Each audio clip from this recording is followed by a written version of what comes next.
Bom dia, mais uma manhã com Cristo iniciando.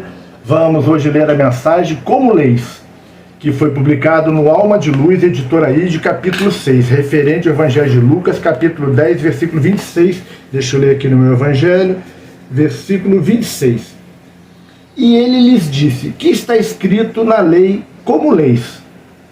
Então, é referente àquela passagem, vou ler a passagem anterior para ficar fácil para todo mundo. E eis que se levantou um certo doutor da lei, tentando, dizendo, Mestre, que farei para herdar a vida eterna? E ele lhes disse, que está escrito na lei, como leis. Como leis sobre a lei de Deus. Então, o que está escrito. Vamos lá, então, a mensagem, para que possamos fazer depois os comentários. Como leis. A interrogação do mestre ao doutor de Jerusalém dá a ideia do interesse de Jesus pela nossa maneira de penetração da leitura. Se nos referimos ao círculo vasto de pessoas ainda indiferentes às lições do Evangelho, podemos reconhecer, mesmo entre os aprendizes, as mais diversas tendências no que se refere ao problema dos livros. Os leitores distanciam-se uns dos outros pelas expressões mais heterogêneas. Uns pedem consolação, outros procuram recreio. Há os que buscam motivos tristes por cultivar a dor, tanto quanto os que se avoram em caçadores de gargalhadas. Surgem os que reclamam tóxicos intelectuais, os que andam em busca de fantasia, os que insistem por incentivos à polêmica envenenada. Raros leitores pedem iluminação. Sem isso, entretanto, podem ler muito, saturando o pensamento de teorias as mais estranhas. Chega o dia em que o reconhecem a pouca substancialidade de seus esforços, porque, sem luz, o conforto pode induzir a preguiça, o entretenimento à aventura menos digna, a tristeza ao isolamento, ao risco e ao deboche. Com a iluminação espiritual, todavia, cada coisa permanece em seu lugar, orientada no sentido próprio de utilidade justa. Lembra que quando te aproximes de um livro, estás sempre pedindo alguma coisa. Repara com atenção o que fazes. Que procuras? Emoções? Consolo? Entretenimento? Não. Não esqueças que o mestre pode também interrogar-te. Como leis? Como leis? Bem interessante, né? Mais uma passagem do nosso querido Emmanuel, falando sobre o Evangelho de Jesus, muito interessante. Como estamos lendo, é o que ele está perguntando. Porque eu tenho observado, nos meus estudos acerca do Evangelho, eu sou uma pessoa que eu gosto muito de estudar o Evangelho, porque eu sou teólogo, tenho formação em teologia, e aí eu vou lá buscar as informações.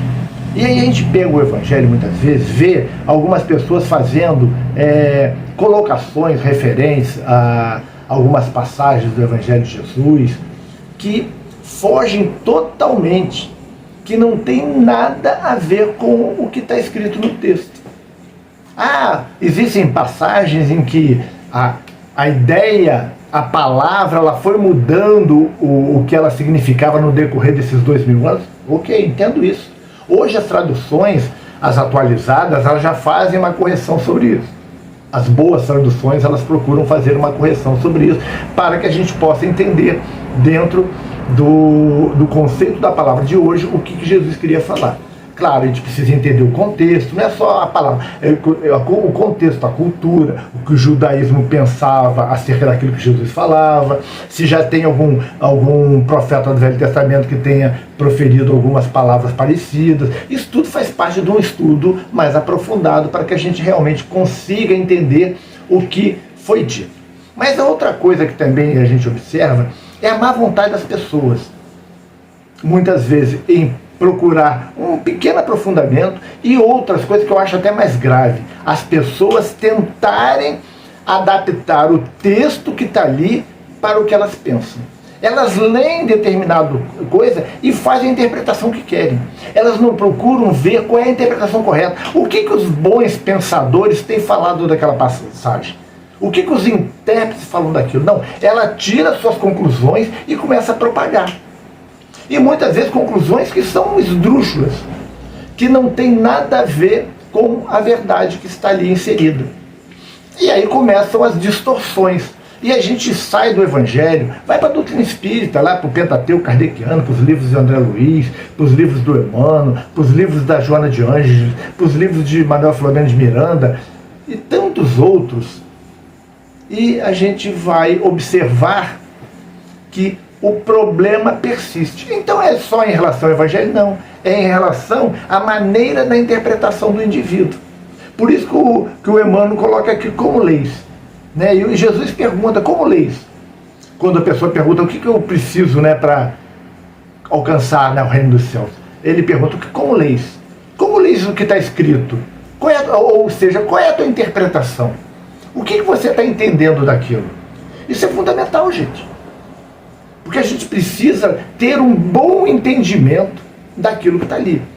Tentar, não adianta eu pensar, eu sempre falo isso, não adianta eu pensar aqui um versículo, pensar outro de lá, pensar outro, e aí eu faço, porque eu misturando, tirando do contexto, eu chego à conclusão que eu quero. Isso é ser desonesto.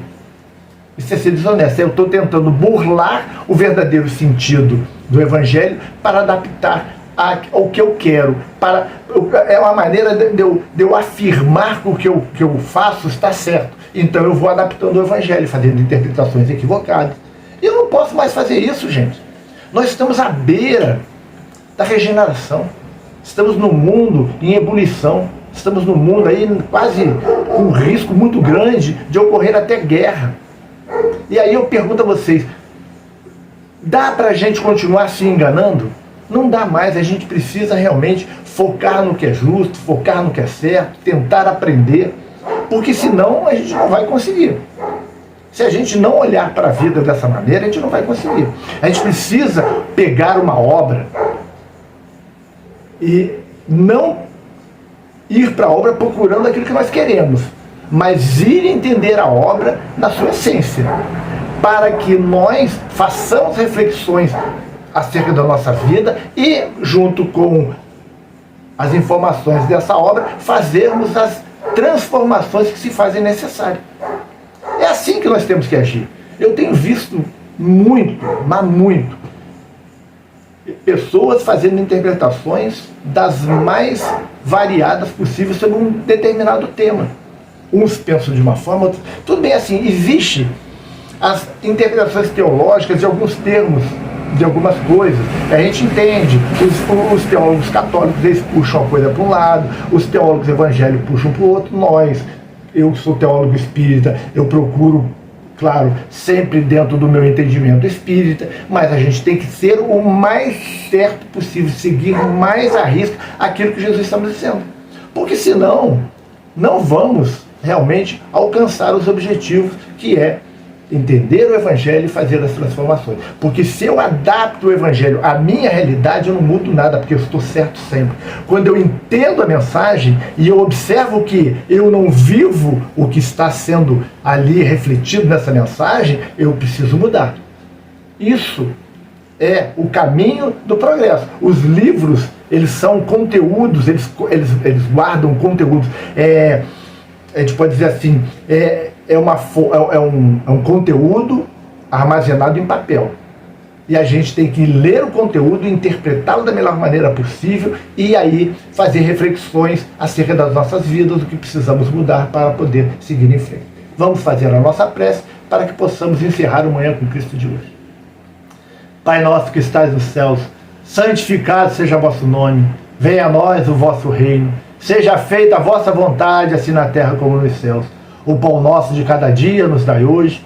Perdoai as nossas ofensas, assim como nós perdoamos a quem nos tem ofendido. Não nos deixeis cair em tentação, mas livrai-nos do mal. Amém. Se você chegou até aqui, se gostou da nossa reflexão, dê seu like. Compartilhe nas suas redes sociais, mande para os seus amigos, para os seus parentes. Se inscreva no canal.